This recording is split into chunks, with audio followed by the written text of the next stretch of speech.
and we have sound at the other end. We just have to make the two ends meet. Welcome everybody. It's Tuesday, March 8th, 2016. Therefore, it's the Keshe Plasma Reactor night, and my name's Rick Crammond. And once again, we'll meet and discuss Keshe things here on the Reactor group.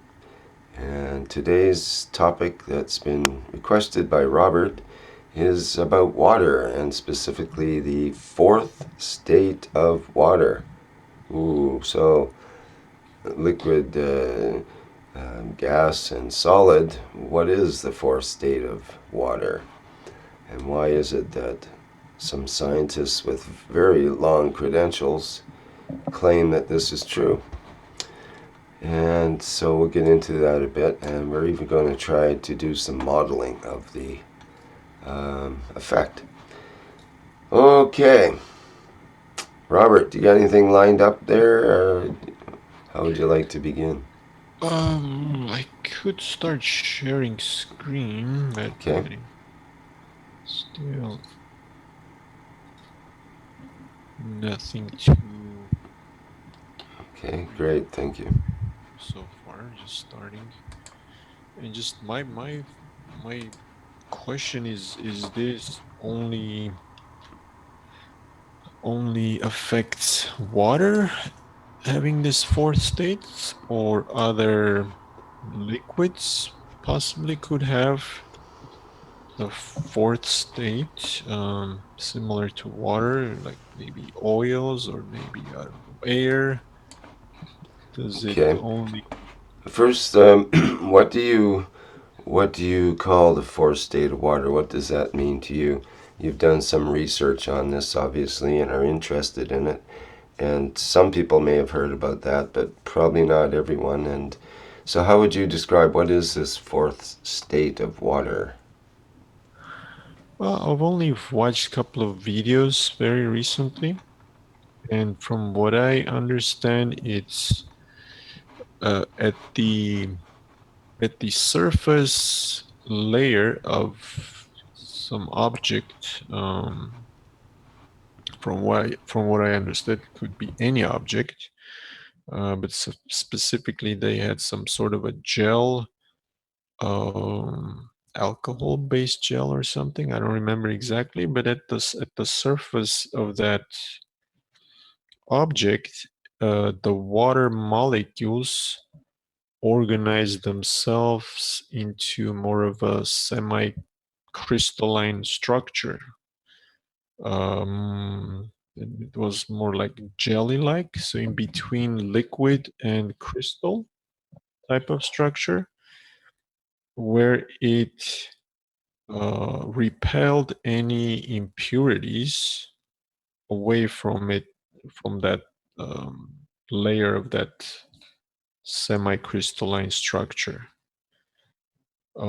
So any you could take seawater, and within that boundary layer, the water would be purified from the salts and anything else that was in the seawater. I mean, you could have a sort of clear distilled water in that boundary area.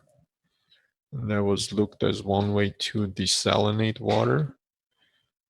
That was just one of the effects. Um, Also, it has charge associated with it. I think it was negatively charged. And with the rest of the liquid of the water being positively charged, it created a battery effect. So you could draw some voltage off of it. It wasn't much, but you could put them in series, parallel, and amplified. The other effect was you could create motion due to that charge effect, I think. They had a little tiny tube that they submerged in the liquid, and a flow started and was maintained through that little hollow tube, um, without any exterior power input.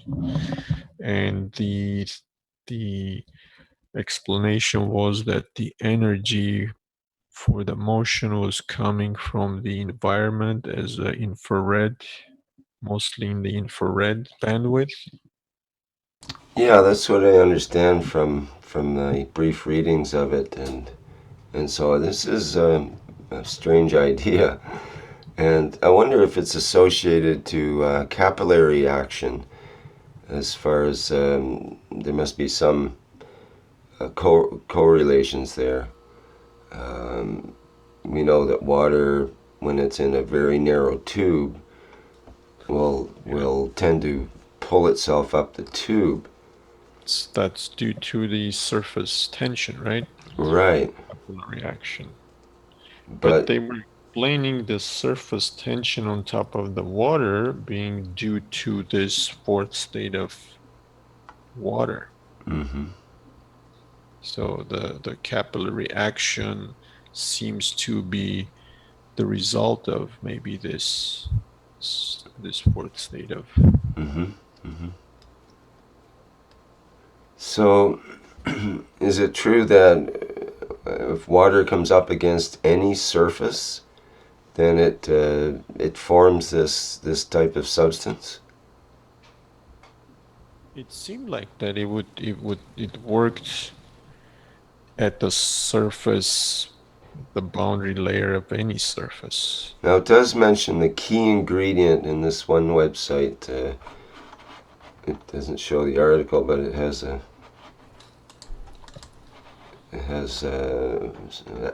sort of a brief summary, and it just mentions that the key ingredient to create this highly structured water is light, i.e., electromagnetic energy, whether in the form of visible light or infrared wavelengths, which we're surrounded by all the time. That's an interesting idea. So, would this surface have to be a clear surface that is wouldn't necessarily be as infrared as in all surfaces, doesn't have to be clear that way. It seems like anything that was in the any cup, let's say, that was in the regular realm of temperatures would still exude infrared rays and therefore would create the structured water inside it. Uh, yeah, the I think I read somewhere that the effect starts below 54 degrees Fahrenheit, I believe. Mm-hmm. So so in order to be between liquid and ice, it has to be closer. I guess the closer it is to the ice temperature, the more pronounced the effect may be. Perhaps I'm not sure, but it's sort of temperature dependent. Oh, I see. Hmm. And also ice water. In one of those videos, it was saying ice water, when the like glacier ice, when it melts, it is in this between going from the ice into the liquid state. It would go through this phase. So if you get water from the ice or from the glacier, you would be getting this structured water.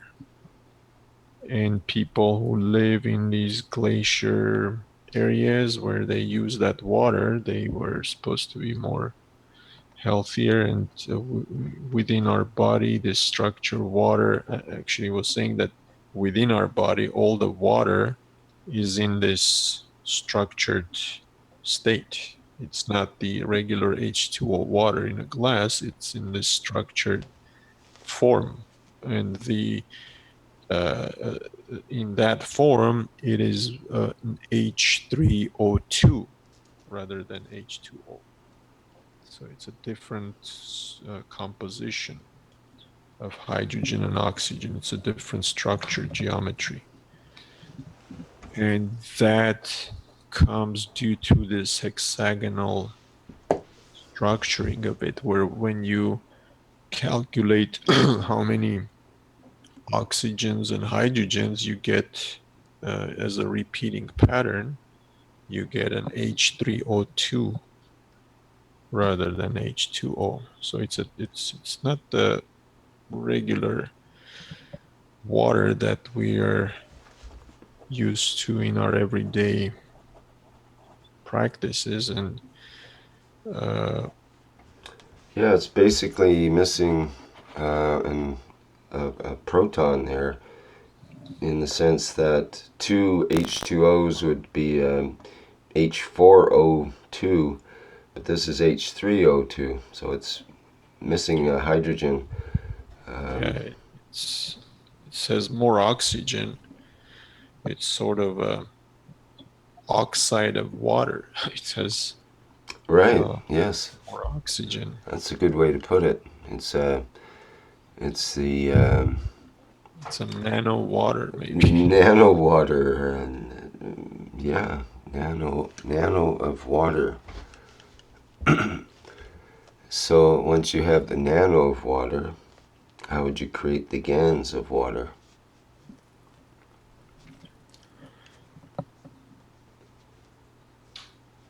It seems like Well, having it between, maybe having it between a copper and zinc plate, copper oxide and zinc plate, would convert it into the GANs. I wonder. What if our plates were so close together that it could only be structured water in between them? yeah. I mean, We could it's have zinc, copper, proximity. zinc, copper, zinc, copper, and repeat with very. What was the wall thickness? It was a few Uh, microns or so, or no, it was it, a couple of millimeters, I think, wasn't it? depending on the infrared light presence, that layer would grow. Under Okay. sunlight, you would grow larger. If you remove the light source, you would shrink, become thinner. So I guess as it takes in this electromagnetic energy, it uses that energy to structure itself. It's sort of like a negative entropy phenomenon. And Instead also, of so there'd be an energy flow between the two states as well. Yeah, So it'd be a loose proton there, an H plus spinning around somewhere that should be able to be utilized to make energy. So in a way, this is like a solar cell. It sounds like it could store the light and heat of the sun and in structured water, and then release it back when needed, something like that.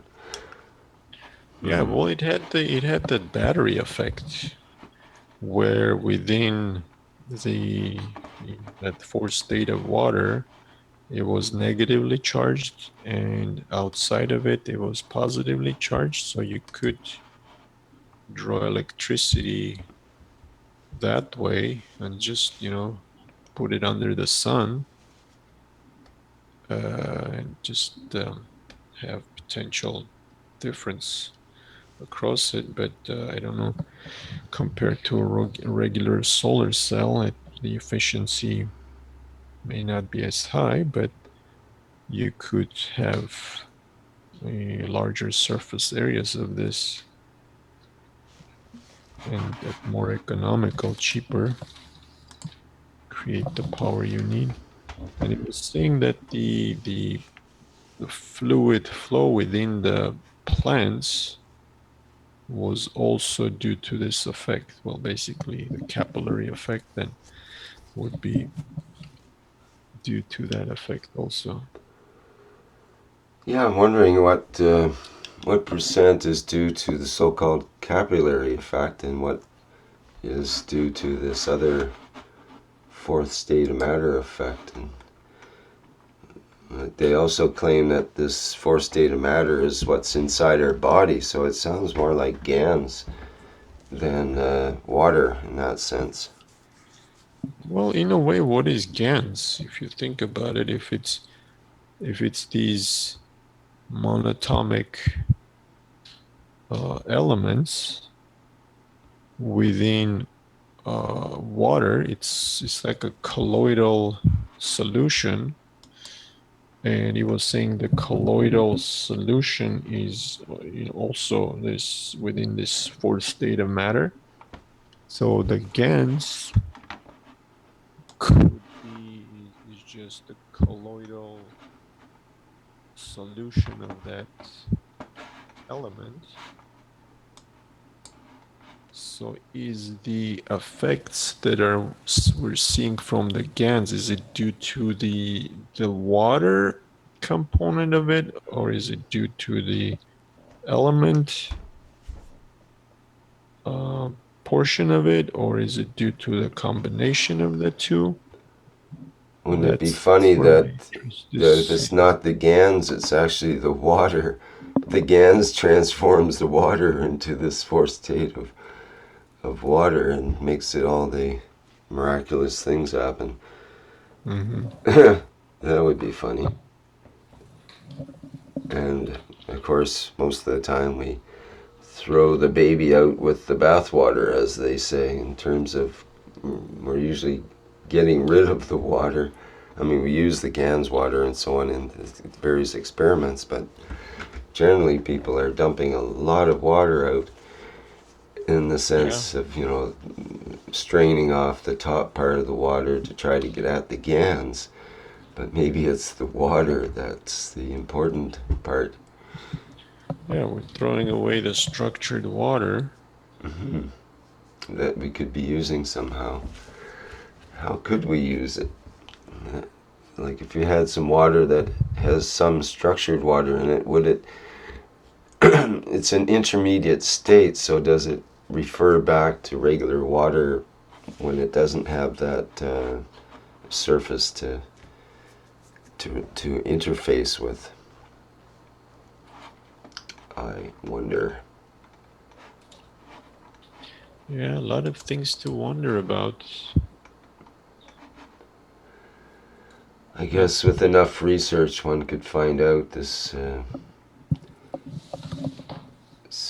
interesting phenomenon. What's his name? Gerald Pollack wrote the Yeah. book Fourth Phase of Water. He has lots of credentials too. One person says he calls it the most informative, eye-opening, mind-blowing book that I ever recall reading. This is a guy from Virginia Tech, the dean there. So that's pretty amazing. Now, um, so what's the difference between easy water and that's just the name that he called it, basically, eh? Yeah, EZ stands for exclusion zone. And so he calls that zone where this effect takes place, it's exclusion zone, because when he was doing the test, he had some microspheres in it, and this zone would push those spheres out. So it sort of excluded that zone from any contaminants, any uh, like any salts and things like that. So that will be pushed out of that zone, and you would just have clean H2O, just hydrogen and oxygen composition in that zone. So it's like a filter. Uh, it's a battery. It has structure to it. The interesting thing was that when he said it has this hexagonal structuring, uh, the next layer uh, overlapped it. Let me see if I can see how that's gonna work. And that overlapping is kind of interesting because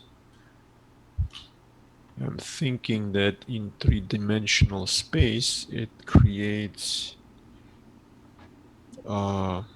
vector equilibriums, maybe. Mm-hmm. Oh, can I get you to adjust your microphone a bit? We're getting some popping coming through. It's a bit too close, I think. How's this? No, we're getting breathing happening there. So I'm Just trying to. back a little bit. I think would be best. Okay. Okay, that seems good. Can we put this into 3D, or is that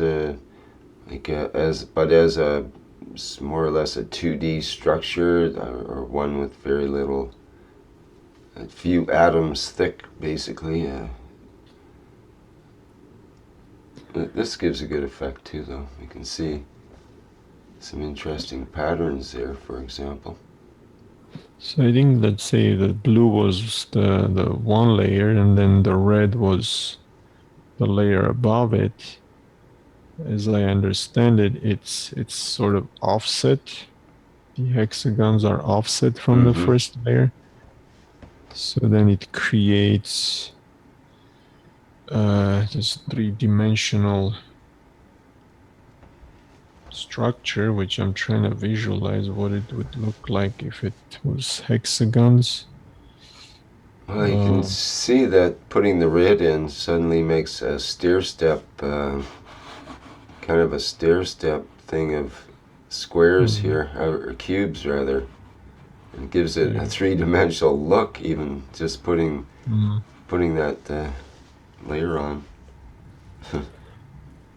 So whatever it does, it creates the three-dimensional matrix, and maybe all the effects are related due to that three-dimensional structure, which is sort of crystalline. Mm-hmm. It's like a liquid crystal. So if crystals have certain properties, then this liquid crystal layer has similar properties as well. Mm-hmm.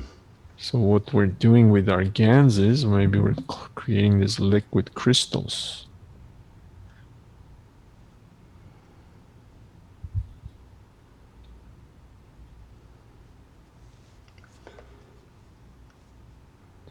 So being a semi sort of liquid crystalline thing, it should have certain maybe resonant frequency, uh, certain absorption frequencies. So it could absorb energy in certain frequencies, and we could harness those energies within our coils and stuff. And how do you see the connection between the GANs and the structured water again there? That little leap in Well, logic, you might say. being structured, these corners, as I understand, would be where the oxygen atoms would be, and the hydrogens would be in between them. I think, if I remember it correctly, they weren't showing the hydrogen ones because they said they're like in between the oxygens.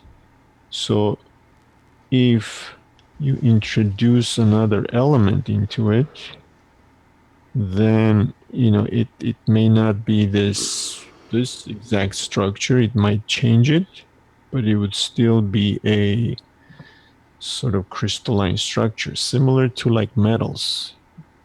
When you have your um, stainless steel or the other composite alloys, you have different elements in there that give it a certain crystalline structure and thereby dictates the properties of that alloy. So in the case of the liquid crystal, the elements of the GANs would give it a different structure, and it would sort of become an alloy of the water. It would be like a colloidal solution, but if that colloidal solution, we think of it as a liquid crystal, it sort of becomes like an alloy of the water.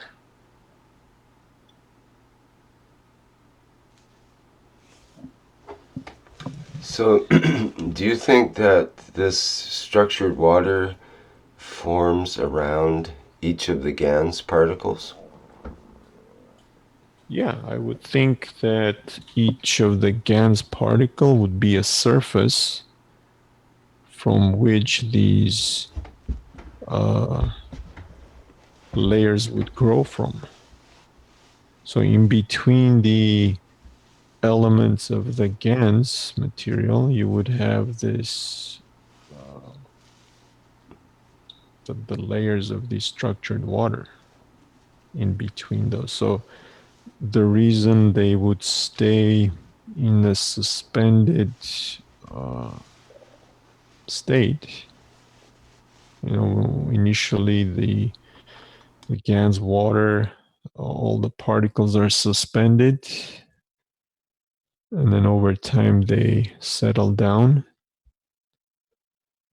I'm wondering, during that initial portion, you have them suspended in this liquid crystal water.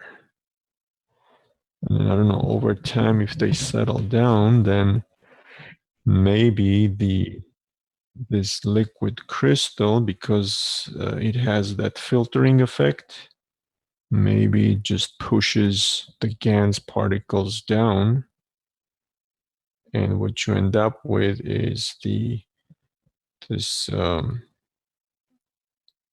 liquid crystal floating on top of the GANs particles that condense on the bottom.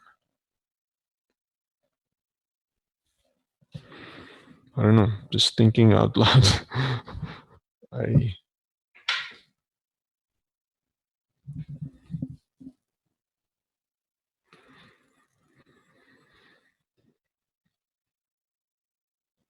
I don't know how sodium hydroxide plays into it, because it was saying that the viscosity of this fourth state of water was 10% higher, and so was something else that was 10% different than from regular water. It was the Probably viscosity. the amount of energy it can hold, or it could be. Because I know it can hold additional energy. So if we had like, I'll just see if I can draw in here. There we go. If we had an image of a cup, for example. You want me to stop sharing? No, I'm just annotating. Okay. I'm just Okay. annotating on your All right, thing great. here, and I'm just thinking if we had water inside of a cup, does this easy water form on the surface between the air and the water, and also between the cup surface and the water? Well, the surface tension was explained to be due to that, that state of water, because it was saying you could hold a the bugs that walk on it and stuff, Mm-hmm. they were able to explain that due to the surface tension of water, and a certain surface tension of water was due to this effect. So I think then this effect would be occurring between any transition of matter. So between air and water, maybe you could have that between the surface of the container and the water. So it's like a boundary layer. If that's the case, then maybe air also has similar state, maybe at the boundary layer of other objects. Because I mean, in a pipe, in the airflow in a pipe, or on a car's surface, the velocity of the air at the surface is zero, Mm-hmm. right? So that the air right at the surface is not moving. And it has a gradient from the surface where the speed of the air increases. Mm-hmm. So what's going on right at the surface of the material? Maybe it's a similar effect, right, with the air also. So air being a liquid also, it Well, could have. air also having water vapor in it, something like up to 20% or so of the, definitely 3 to 5%, I think, is water vapor. Yeah. So would that water vapor form easy water vapor at the interface of where, against the surface? Yeah, and he was saying the clouds, within the clouds, you have the same effect. Mm-hmm. The it was very interesting how many natural effects were explained with this process.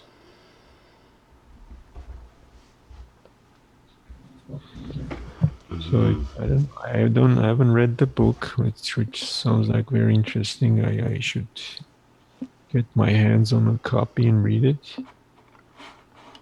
I was wondering if anybody else here has some input on water in this realm.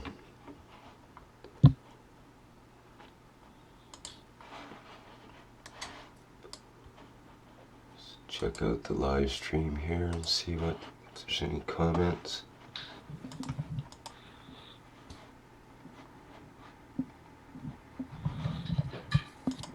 No, you were mentioning that it's infrared that causes, rather it's a contributing factor to this effect of water. We just had a solar eclipse this morning, so I was wondering how that might possibly affect, what kind of effect that might possibly have on this phenomenon. Well, one thing that's just mentioned in the live stream chat is John says he was reading about this yesterday, and he says, "Is that why some of my GANS water wicks up some of my plastic containers, but the overflow is oily?" Well, I'd suggest it's probably more of the oily amino acids at the top of the water that tends to form, that might be that oily part. But perhaps it is the easy water, as it's known as, that allows that wicking, for perhaps. He Yep, says, I've it would actually make a short bridge. I've seen that happening actually with my own GANS containers, where the not just the amino acids, but the water and the salt in the water wicks up the wires. and where I twist the wires together, which is significantly higher than the rest of the container in the setup, it forms balls over there of salt and oily salt. That's a very interesting phenomenon. I mean, I know that oil has a propensity to wick up wires, if especially if they have a sheathing on them, and this would provide a conducive environment for the capillary action to happen. But I found it very interesting nonetheless. I did an experiment with, you say you have a cup like this, and if it was on a table, and you have another table down below with another cup, and I did the, let me just change colors here, see, black, and I ran an insulated wire, nano-coated copper wire. It's had the plastic insulation on it. It was a multi-strand wire that was used for what do you call it, speakers and sound installations in vehicles. So it was, I think it was 8 gauge, very heavy, with many multiple strands. And I had it nano coated. It was black inside the plastic insulation, and I got it to wick like this, so it would actually drip out at the other end. And I thought, geez, maybe it would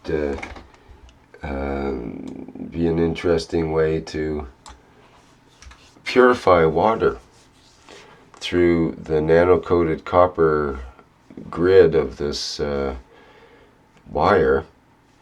It would tend to pull out for sure any lead or any metal ions would be automatically taken out, as well as any positive ions that could attach to the copper oxide. So I just did a brief test of it. I was able to drain the entire cup of water into the other cup, but it took several days to do that. It was slow.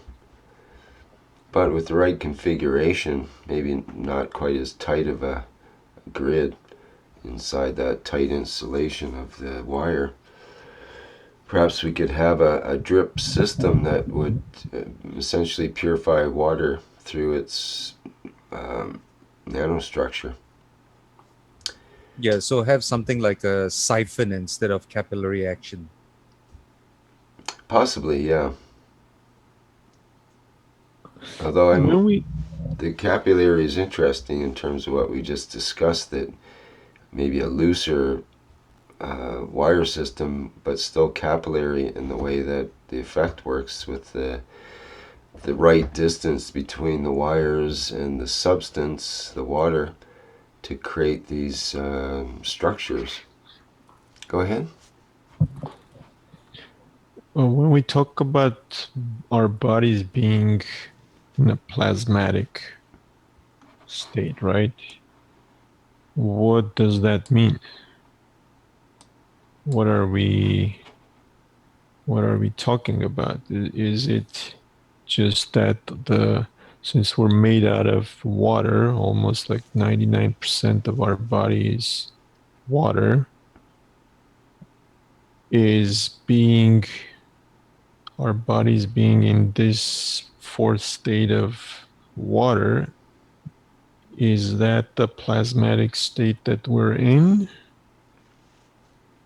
Because the cells, all our cells, the water in our cells is supposedly in this fourth state of water.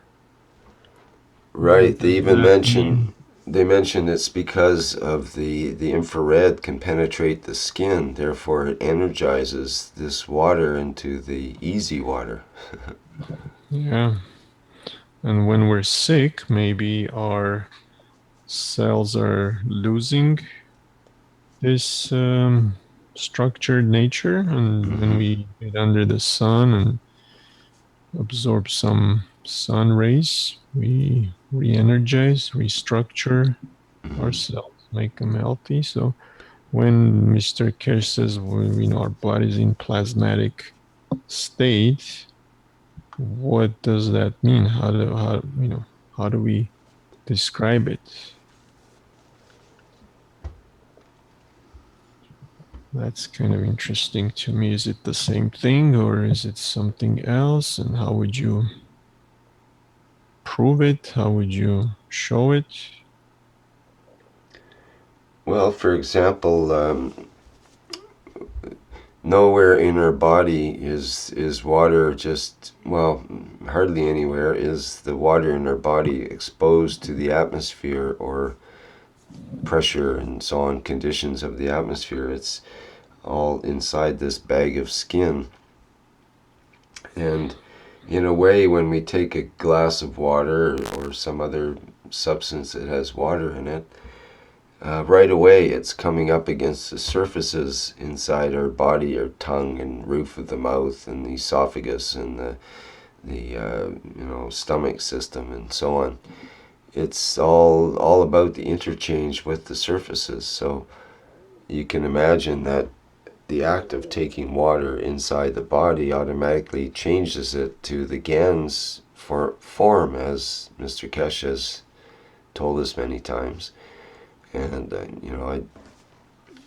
it's But how do you visualize it when you say the GAN's form? What does that mean? well, that means a structured form similar that to what we're talking about in terms of this structured water. Perhaps it would be in that was it H3O2 format Yeah. that you mentioned before, Mm-hmm. and because it's so hard to measure, you can't just measure H3O2 with most lab gear probably inside the body. Then doctors and scientists have always assumed it's H2O, like regular old water inside the body. Yeah, maybe when it exposes to atmosphere, it changes from 3O2 to H2O. You mean as in as So soon as you try to measure it with a scientific instrument, as no, the as soon scientists as do, you take it get it, out of the body and put it yeah, under a microscope and so on, and yep, there it yeah. is. It's So it water. changes its structure. So you're not measuring the same thing. It's right. Interesting idea. Huh. So maybe that's the plasmatic state. Well, our blood also is called plasma, right? Our fluids inside. So maybe after all, it's the plasma and this plasma are sort of similar. Yeah, maybe it wasn't accidental. The word plasma was named inside our blood. Maybe it's the easy water inside the blood that creates all the effects. The Well, blood's just there to create the easy Sikandar, water. Pardon me? sorry, Sikandar actually made a very good point on the chat. He said urine therapy is used in India for many diseases. It's 5,000-year-old therapy. So I kind of got to thinking of that when you said when the water within the system, the structure of the body, then comes into contact with the atmosphere, and then it changes, or does it change? Because if urine therapy is beneficial, then perhaps that a lot of that structure is still retained, and we're just not able to detect it as the plasma GANs. Uh-huh. Yeah, could very well be. The salts and everything extra that the body doesn't need and excretes, it's probably still in the GAN state. So well, after a while, it sort of breaks down and creates ammonia. But before it breaks down, until, it can still have certain yeah, textures and colors and yeah, so on. And yeah, within a certain time period, it may still be in that state. So if you can use it as soon as you get it, maybe that's most potent, time. definitely it breaks down over time. I read something about that at one point, that there's a breakdown process there. And I know that an Eastern doctor that knows what they're doing can diagnose through urine and can tell all kinds of things about the person just from an examination like that. Yeah, it tastes really bitter though. I guess very alkaline. Would be very alkaline, I would think. Well, Yeah. actually, it's supposed to be pH neutral initially, right? But then over time it becomes very alkaline because of ammonia. Okay. But it has a bitter taste though. Would be the minerals in there.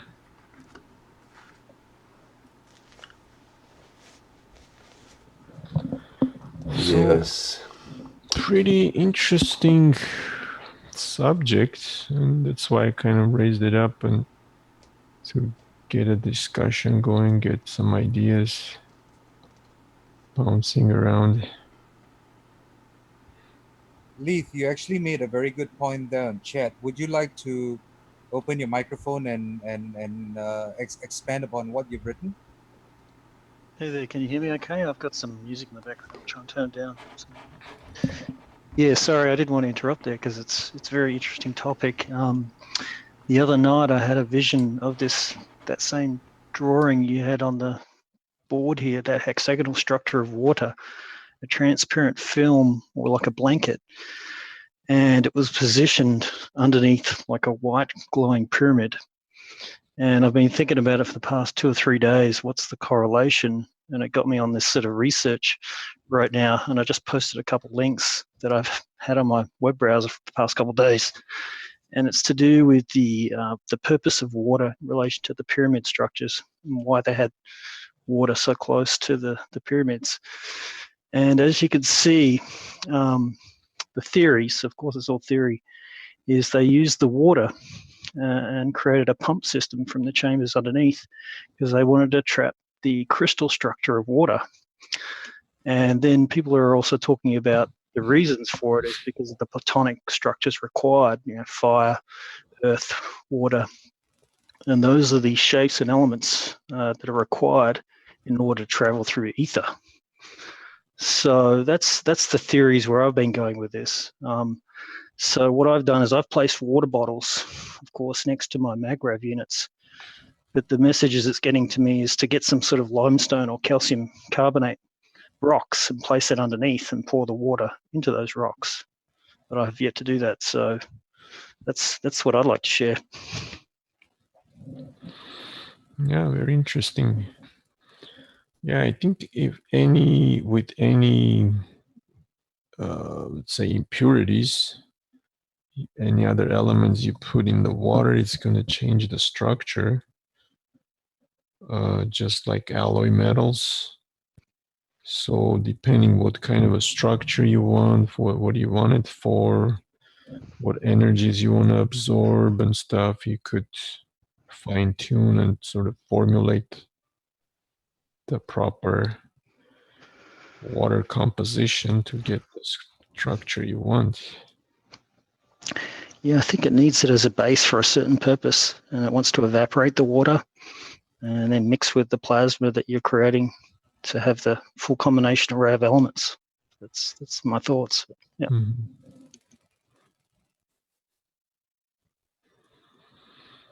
Well, although then if it has the filtering effect, then it would probably push away the other materials in there. There's also that component. as far as this easy water goes. It has a filtering effect, so it tries to purify the water within that zone. So I guess the idea that it would create other structures with the other elements in it may not hold true. Although, I mean, we're thinking about the portion of the water within this zone that is liquid crystalline, and it's purely sort of hydrogen and oxygen structures, and it has a negative charge. The other portion outside of this zone has a positive charge. So it has a certain maybe structure to it as well that we're not considering. Maybe, I don't know. It would be like the other half of the battery. And depending what elements and compounds you have in there, that would create the structure of the other half of that water battery. So both parts may have equal importance within the totality of the thing. I wonder what would happen in terms of, like, for example, let me just draw it here is probably the best way. If we have a nano-coated copper plate, for example, and what would be, this is normally negative charge, the way I understand it, or is a draw for negative. Well, let me make a quick comment, Rick. It was also saying that this occurs on hydrophilic surfaces. So if you need to have maybe a hydrophilic surface, water loving surface for this to happen, maybe the water has to come real close to the surface. So maybe that has something to do with the nano coating. Maybe the nano coating creates a hydrophilic surface. Sorry to interrupt. Maybe I thought. Well, my point was going to be that if it's a negatively charged, like this, in between, this easy water is negatively charged, right? The stuff that's in between the layers. Would the water that's next to here on this plate, would it be negatively charged? I should have, let me just, oh, I can't undo. I just wanted to make it a different color so I could, oh, there it goes. So with the water that's next to the surface here, would that be easy water? Because if it's negatively charged, it would be repelled by a negative plate, you would think. Or maybe it's, I don't know if the plate's actually negatively charged in that sense. Normally that's the negative electrode. If you were to charge it and have the other plate as, if this was zinc, for example, it would be the plus normally. And if you had a battery set up in there. So, so I'm wondering if that easy surface would tend to stick to our copper, or would it be repelled by it? Well, if you polarized it with the external voltage source, you could push it away. And as you push it away, maybe a new layer might try to form, and so you could. That's what I was wondering. Then all of a sudden, you're creating this easy water inside Yeah. Yep, could be. Yeah, I'm thinking of the colloidal silver that you make is a sort of a colloidal is this liquid crystal solution. So the benefits that you're getting, maybe some of the benefits from a colloidal silver is due to the water component itself too, not just the silver ions in there. Yeah, interesting. So the silver acts as a filler, basically, to create the water. Yeah, it's like the alloy, makes an alloy of this water. Yeah.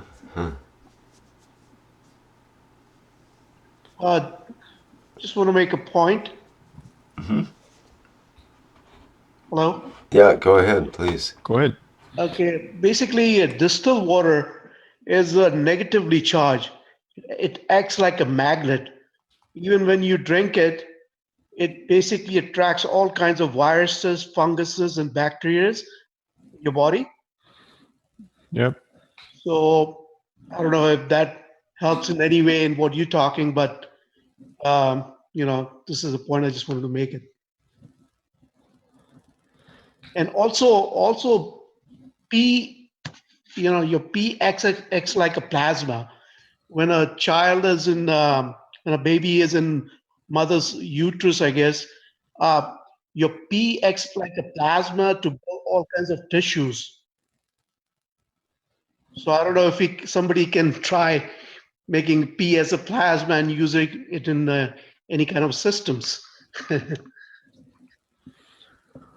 Yeah, it heard somebody tried that. I always thought about that, using urine as a making a GANs of the urine or something and seeing what that would do. I think someone told me that somebody has tried that.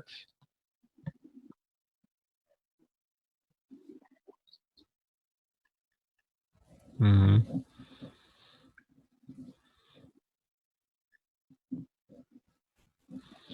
And I don't know what they did with it, if they used it as a with the zinc and copper plate, or they used the sodium hydroxide drops to create the GANs of it at that point. But I don't know.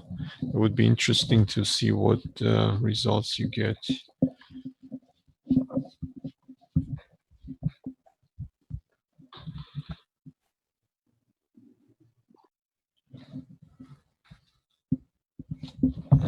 Yeah, it's I don't know. It's so very interesting to me. With us being human body being 99% water. Water is the biggest component and has the biggest effect on everything going on in our body.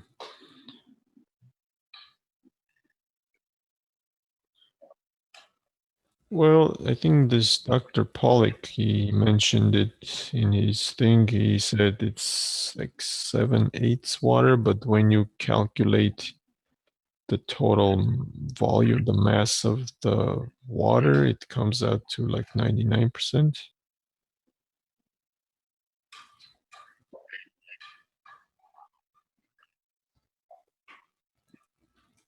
Yeah.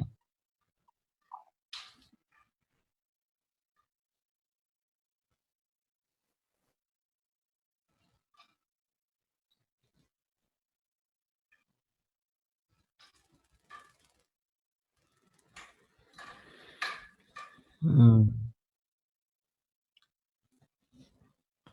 I think maybe he referred to if you take all the oxygen and hydrogen maybe in your body trapped in other other components, it came out to like 99%. It's in one of his videos.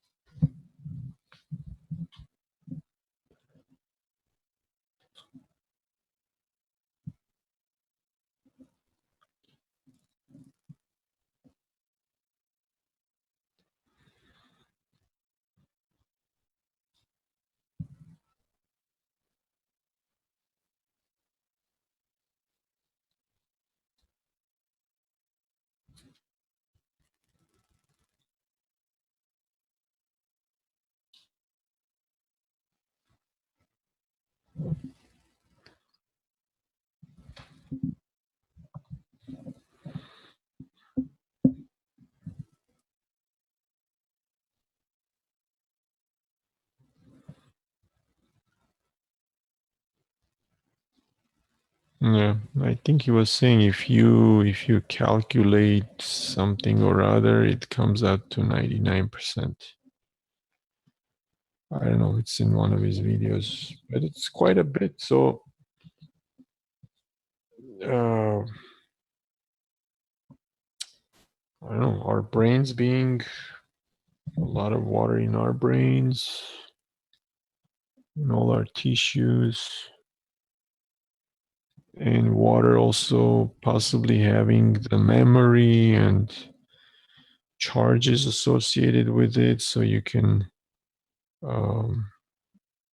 transfer charges, maybe communication within cells, this, that.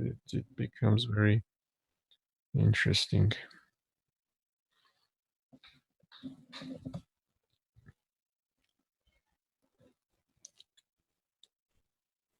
Well, I don't know if you guys want to move to another subject.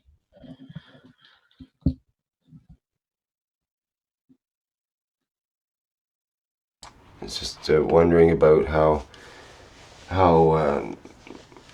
doing this dry fasting thing would affect the water, or the GANs the GANs water within us, or the easy water, if that's indeed what it is.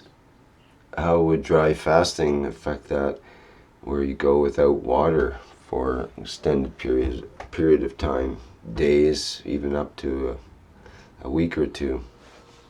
Dehydration? You want to go? Well, essentially, yeah. No food and no water is what they call dry fasting. Well, actually, I can tell you what happened to my mom with slight dehydration. A couple of days ago, she had a sort of like, what do you call it? Seizure? Seizure type of a thing, right? So she went to the seizure. We took her to emergency room. They thought she had a minor stroke or something. Uh-huh. But after they hydrated her, she came back to normal. So I think that's one of the things that's gonna happen. Well, Gino was telling us his experiences of going, I believe it was 12 days, 12 or 14 days, 12 days I think it was, without water and no food. And he had quite a religious experience out of it, you might say. It was transforming in terms of clarity of mind and so on. He was very dry. That was the main downside, is very dry mouth and so on. But apparently it does tend to purify the body, and a lot of toxic things come out during that time. So I'm wondering if that is a purification of that easy water, GANs water, whatever you'd like to call it, inside our body. Essentially, the body just hangs on to the good stuff and gets rid of the crap under that stress. Maybe. I see Guy mentions in the chat, maybe it was Diver Dan who was doing the urine GANs experiments. I think it was, actually. Thank you, Guy.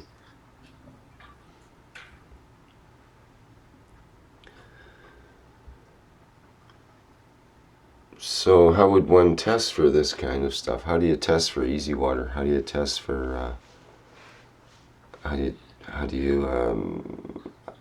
did they find out? How did the scientists find out originally, and never did discover that? Dr. Pollock, I think he was saying it's nothing new. They were talking about this maybe like early last century.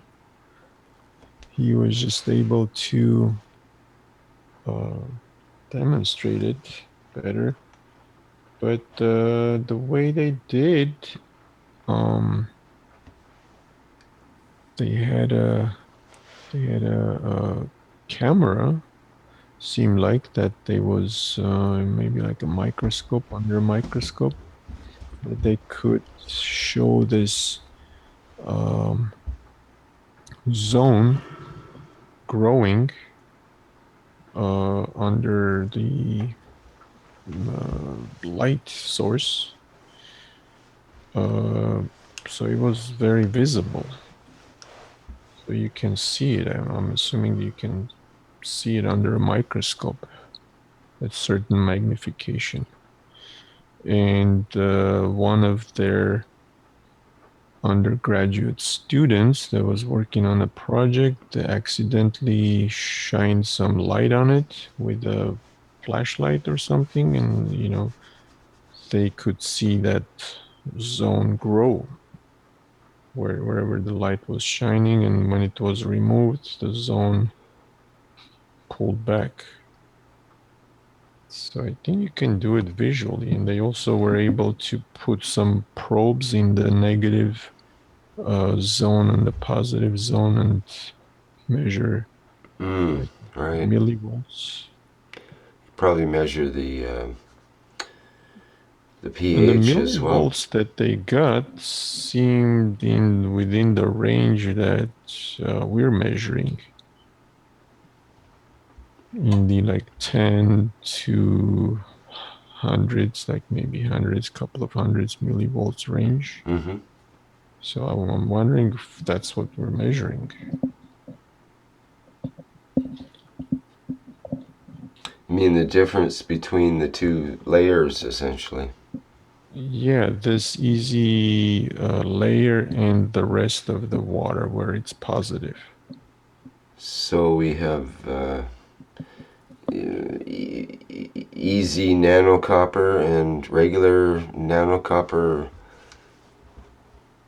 layers that we're measuring between, perhaps? Is there a difference that way in the nano, the way it... can we look at our nano layering on a copper plate, for example, in terms of this easy water? And would the first few layers have more of a negative charge and the outer layers have a more positive charge, for example?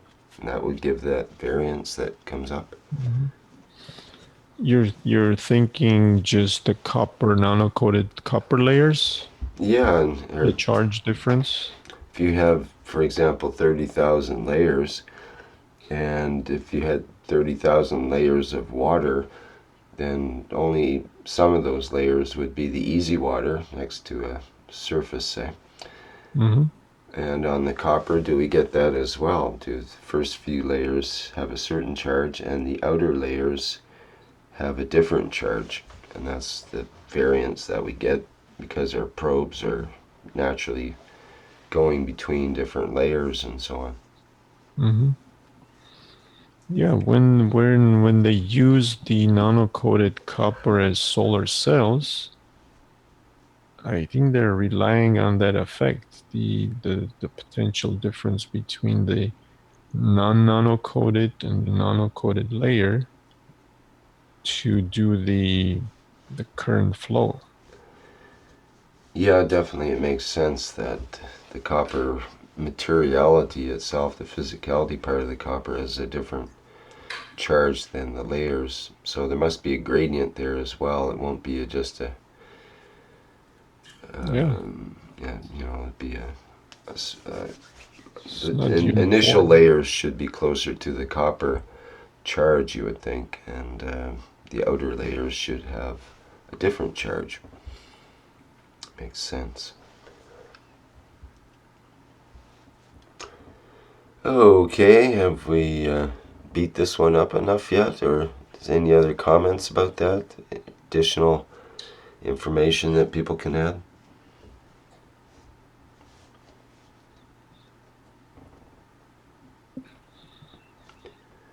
Well, it was a good discussion. I think if there is something new comes up, we can discuss another time. I was just wondering about, is this easy water, is that something that can be communicated with humans easier than regular water, so to speak? Well, being structured like crystalline, liquid crystalline structure, it should be more of a kind of more like a laser than a flashlight. Definitely more susceptible to human interaction if it's structured, and like we know how people interact with crystals, and we know how people interact with water in general, how it's a good cleansing mechanism for not just the physicality but for spiritual things and so on. People go to rivers and to oceans in order to cleanse their emotional things. Well, the memory of the memory of water is probably due to this effect. When you develop your snowflakes, before it becomes, the iced stage, it would probably go through this easy stage before it completely freezes. And the different shapes that you get with the snowflakes could be due to the crystalline structuring, right? So the crystalline structure of the snowflake starts before it becomes reaches that 0 degrees, the ice stage. First initially it's maybe like a liquid crystal, and then it forms into this harder crystal shape. And probably based on the environmental fields or conditions dictates the specific shape of the snowflake. Sort of imprints the memory of that moment into the structure of that snowflake. So would that be true of the GANs as well then? Same deal? Yeah, I would think so, because the fields at that moment in that area should affect the structuring of the GANs.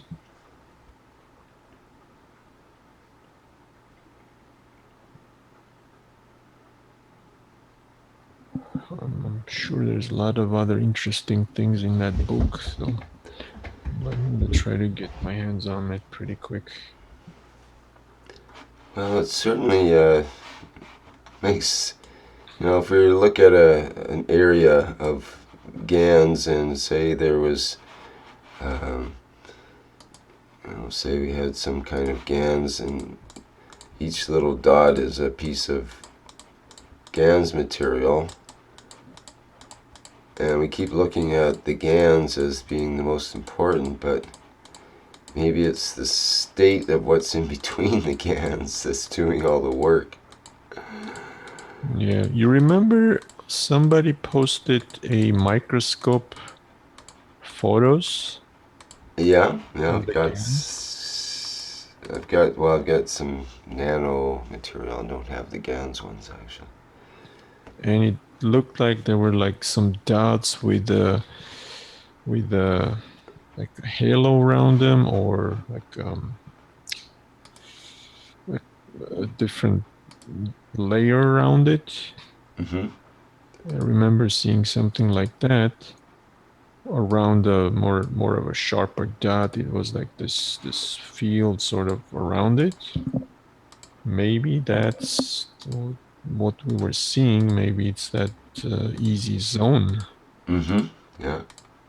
Like when I put dots Yeah. on these guys, it changes the picture quite a bit.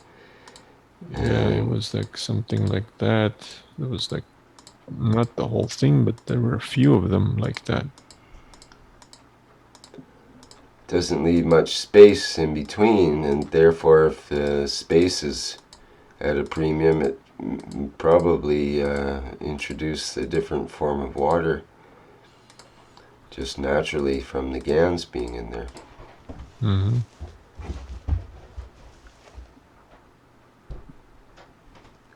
And it's has a gelatinous feel to it,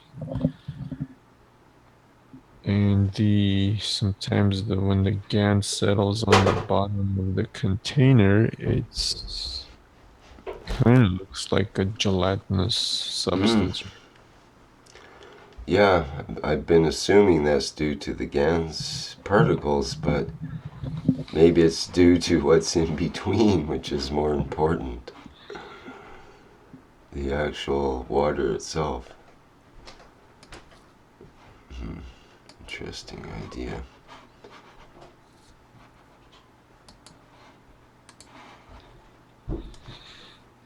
And in the health cups, the goal and should be to create this easy water within the health cup, right? Because Yes. that's what you want to drink to get the benefit of this fields that we're thinking about, talking about. Okay, well, excuse me. This is an interesting concept now. That what about the idea of making the GANs water that we create in these cups, making sure that it is that structured water type of water? How would we guarantee it?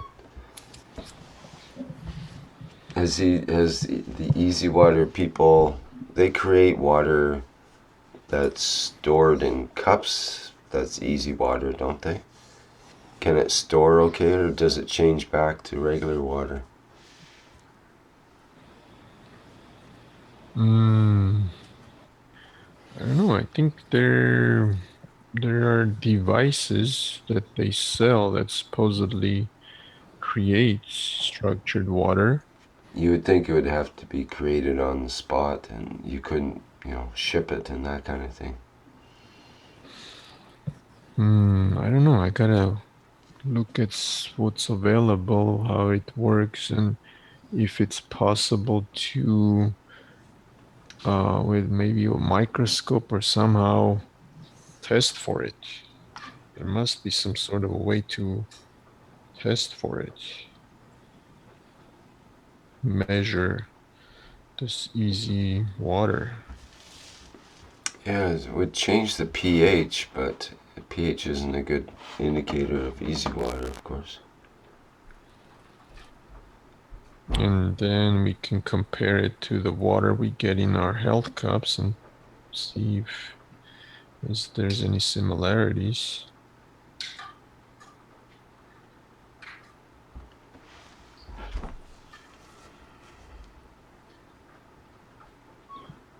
So if it turns out to be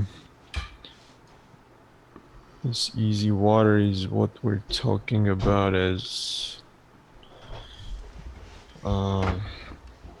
this plasmatic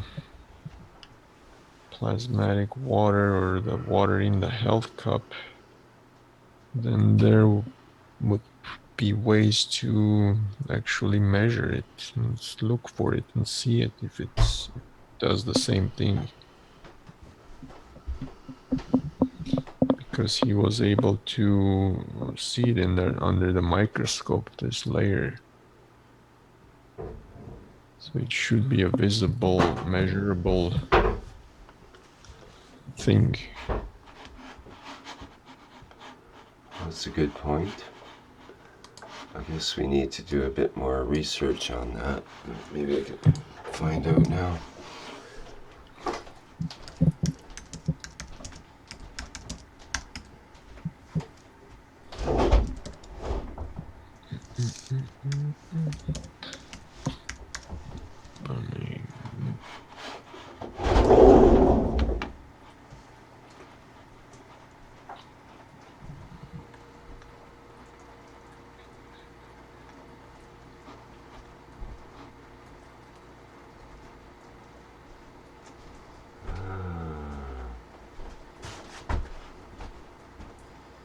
Well, it mentions that glacial water, glacial melt, is a perfect way to get easy water.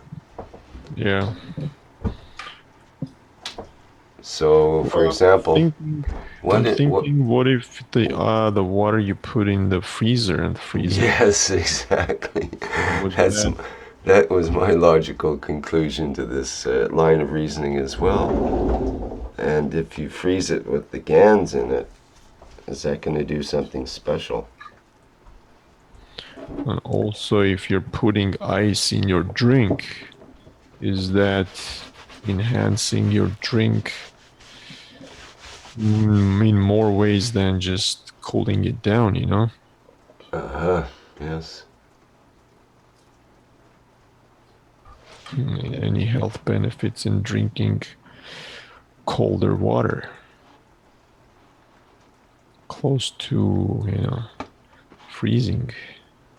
Well, I'm interested in what about this glacial melt water? Like, when it warms up, does it refer back to the regular water? Or how long does it stay in this easy water configuration? Is it transferable, or can you put it in a bottle and transport Well, it? I think I heard or read somewhere that 54 degrees was the point where it started the effect or was more pronounced, at least in maybe with water. If you mixed other things in it, maybe at room temperature we have the same. But I remember seeing or reading the 54-degree Fahrenheit. I don't remember in what context that was. I have a question. Remember earlier on we were talking about the rays of the sun having some sort of an effect on the structuring of the water. Would we still have that sort of a same effect when we freeze the water in a freezer, which is pretty much no hardly any light gets in, and it's pretty well shielded from the outside?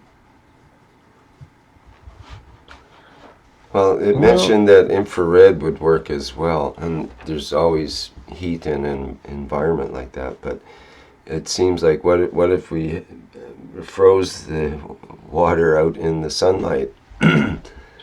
well, that's what happens to the glaciers, right? They're under the Mm-hmm. sun, but they're freezing. So if we put a infrared light source in the refrigerator but cool it down, Yes, it maybe that would sounds structure it. counterindicated, but yeah, it's essentially put a heat lamp inside your freezer. I like it. It sort of It's, makes sense in an odd kind of way. but would it be just infrared, or would ultraviolet be involved as well, maybe as a catalyst? There's two frequencies actually. One is the let me just get them up here.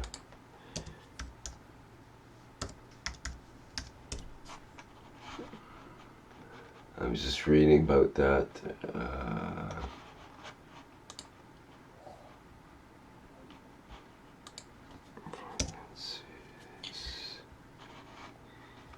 Hi, it's Lee here. Have you guys read that book, The Hidden Messages in Water, by that Japanese scientist? I've heard about it. I've seen some videos, but I haven't read the book. Okay, but what he takes high-speed photographs of water just as it freezes when you're trying to project certain emotions and or music or Yeah. various other things on the water, and you get these interesting crystals that he takes pictures of. Sort of proves that you can affect water with your thoughts and words and feelings and emotions and stuff. Yeah, Mm-hmm. Dr. Masaru Emoto. You're right, that's the one. Yeah. So easy water absorbs at 270 nanometers in the light absorption spectrum. And where was the other one? That was the light frequency. Then there's the infrared frequency as well.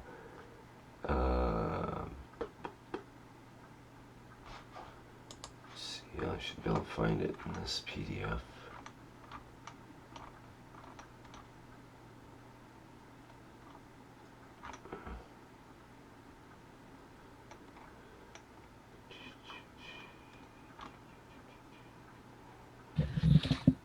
Also, the refractive index was also 10% higher.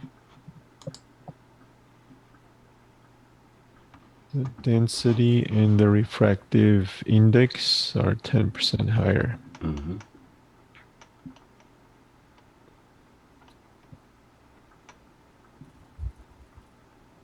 The potential difference was 100 millivolts to 100 millivolts difference in potential between the negative and positive regions.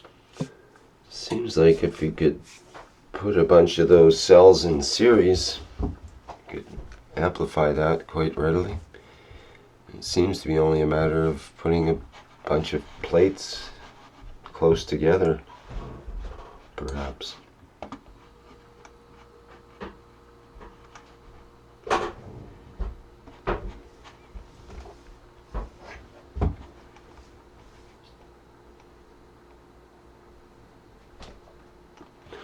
Okay, any more information on that from anyone? Oh, Guy says he has the book. All right. Leith says put the structured energized water in a vacuum container next to the magrav, and then make the right frequency vibrations for intent. And if you get a platonic solid shape within the water structure, all is good. Interesting idea. The problem comes in where if you try to put water in a vacuum container, it starts bubbling. It will boil away inside a vacuum. You'll only go down to about, I think it's around 1,000 micron or something like that with vacuum. And then it just starts bubbling away, and you can't get any more vacuum in your container until all the water is gone. However, if it was frozen, then that would make a difference as well. So maybe we need to freeze it, put it in a vacuum container, and turn the infrared light on it at the same time, all beside the magrav. And maybe that would make the platonic solid shapes within the water structure. Maybe we would see it within the ice structure, or within the possibly cooling down the structure as it was boiling off in the vacuum. That would be interesting as well. So, yeah, this is Tony. I just wanted to add water has some really interesting properties in sunlight. As far as algae and mold go, you leave out a clear container in sunlight, get algae growth. You put it in a black container, you won't get any growth at all. So it's obviously blocking some of those aspects. And to add to that, if you just add a little bit of copper to that clear container, you won't get any more growth at all, which we've all seen, I'm sure.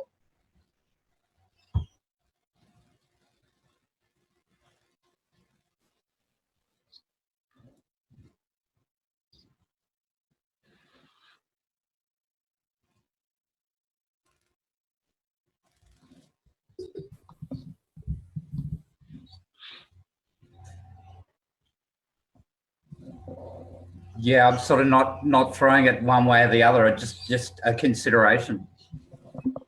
Throwing it in.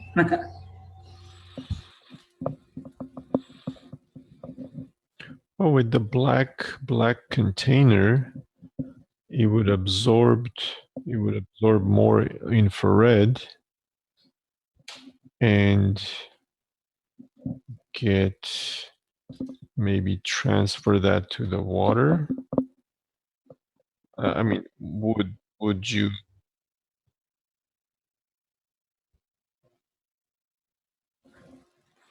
Well, we're assuming that more algae growth would be because of the easy water, or less than.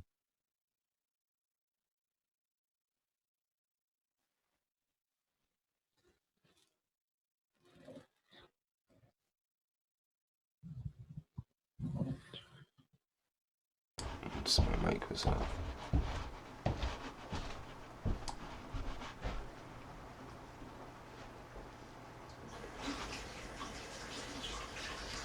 Well, would infrared go through the container,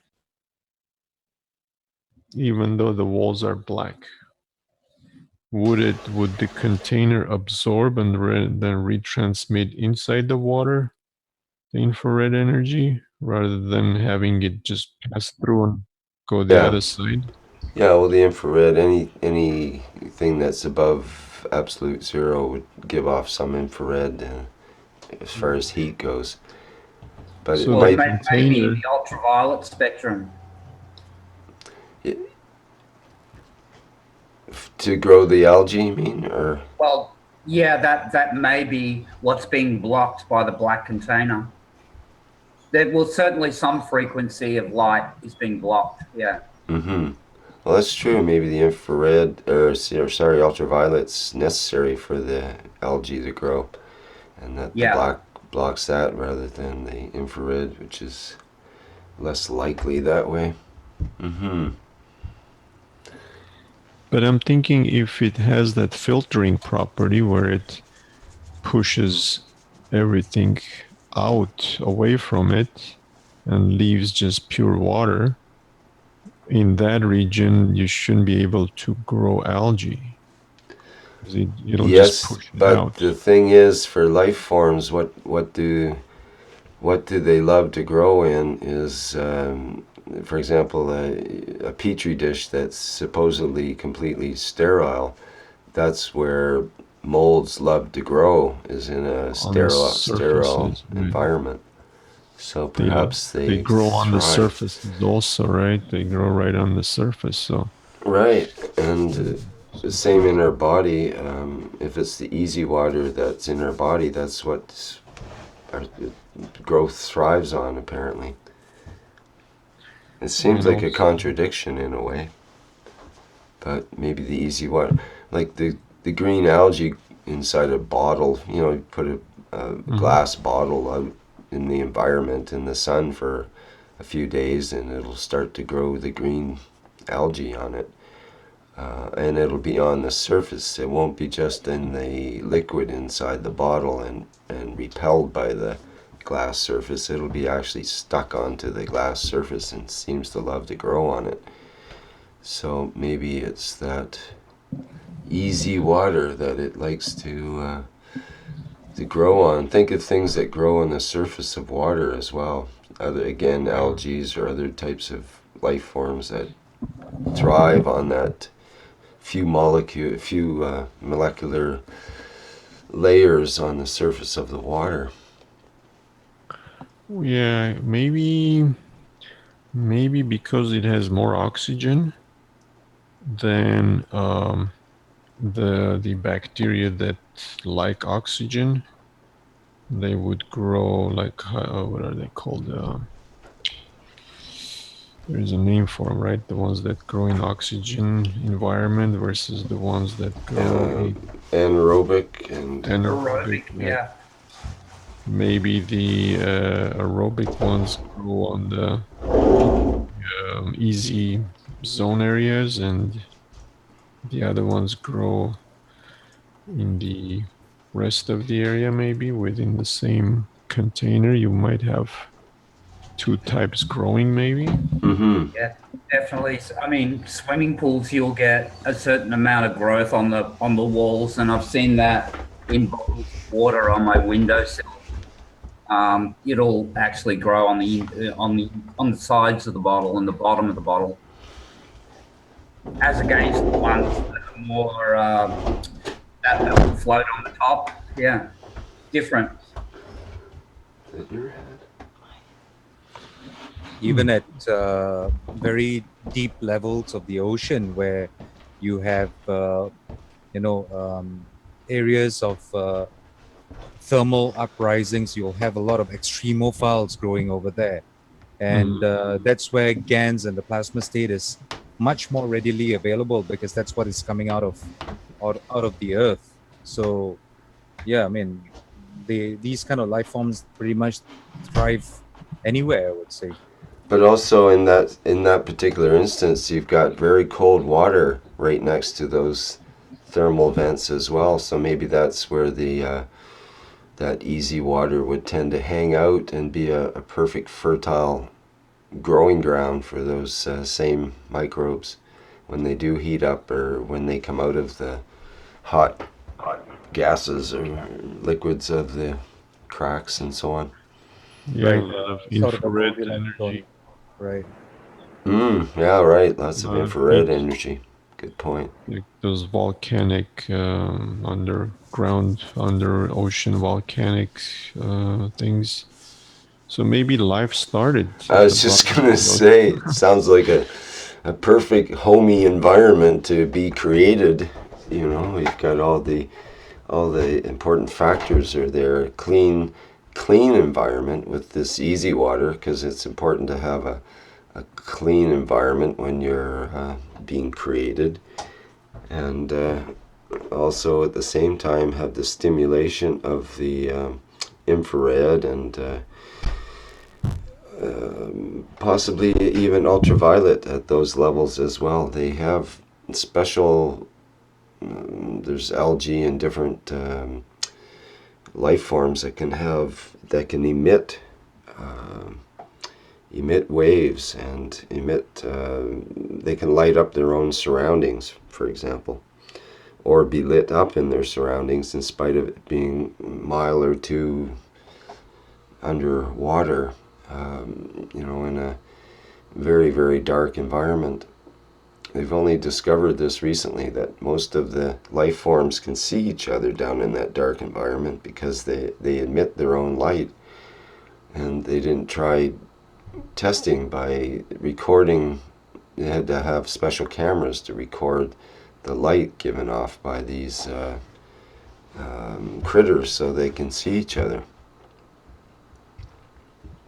That would be interesting, you know. They would be seeing like stars floating in the darkness. Exactly. I had an experience in Belize many years ago with phosphorescence in the water that we've all seen or seen film of. We were catching fish out in the Belizean Keys, and we'd been gutting fish all day in the boat, baiting up, and I walked down to the boat during the night because basically we're on a coral key, and I didn't sleep very well in the coral as the native guys did. And I looked at the boat, and the whole boat was glowing green with handprints from the fish guts. That obviously, it was right through the bodies and the blood of the fish. I'd never seen that before. Could you say that again? How did that work? What were you seeing?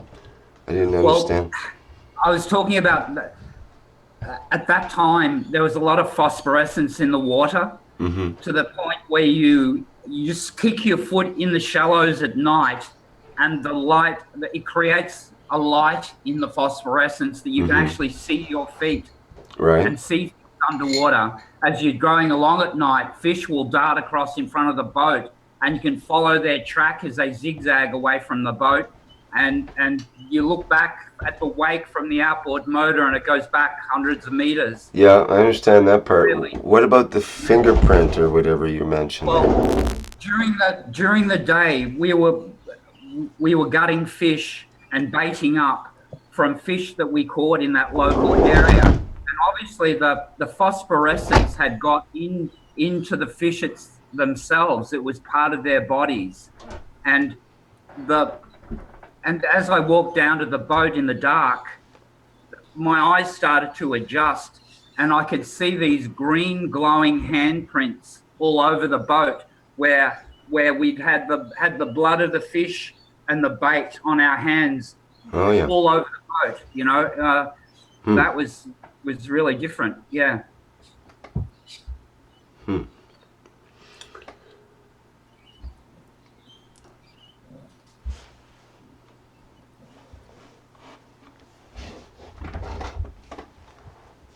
Guy mentions, or when you paddle at night, it is magical. Guy is the person who, well, he used to live on his boat. He doesn't currently, but he has a ship that he lives on.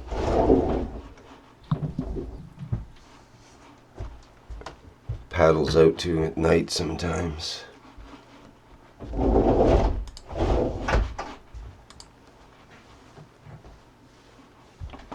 Okay, what else to add to that?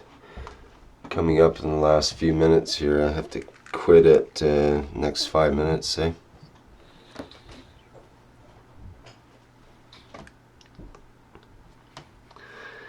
Definitely we could use some more information on this realm and try to flesh it out a little more. I think we could make some correlations with the GANs to perhaps lead to some new discovery or add to the knowledge.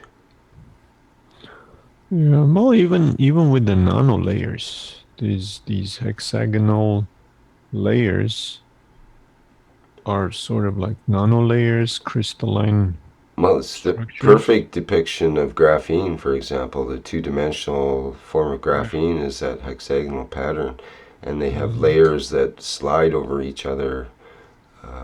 Like graphite has layers of graphene that slide over each other, and very similar to what you have there. And we're told copper oxide also can have a similar structure, the diamond type structure. So in some cases they may be a similar structure sliding over each other essentially. Mm-hmm. Yeah. Liquid crystal versus solid crystal structures. Yeah, and even what we call solid are not always solid. Yeah, They're a growing. Crystals tend to be a growing structure. We don't think of them as growing, but you can actually like take a quartz crystal and put electricity into it and cause it to increase its dimensional size.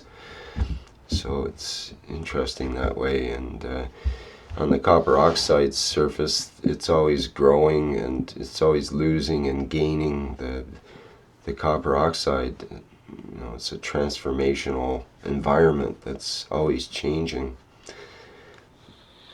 Yeah, when the copper is underwater, or maybe when it's still wet, you have the nano layer growing on it, and I wonder if shining light on it or doing something would increase the layer thicknesses somehow. Any type of radiation or something that would act Well, like the infrared in this case, maybe some other frequencies or some other radio frequencies could we do, aid the we do, thickness of the. yeah, we do know that putting a bit of electricity in will increase the thickness of the layers. It'll fluff them up, I think Keshe said. So other than tiny amounts might align the surface, but any more than tiny amounts of power, tiny being a few millivolts basically, will tend to fluff the nano layers, make them thicker but also more porous, or more gaps and holes in there. That's the way I understand it. And we could see that through the one thing we examined, I think it was last week or the week before, the picture of the nano layers, the microscope picture, SEM microscope pictures of the nano layers when we had diagonal and crosswise power added to it, and then compared with no power. It's definitely fluffier and more porous structure when the power was added.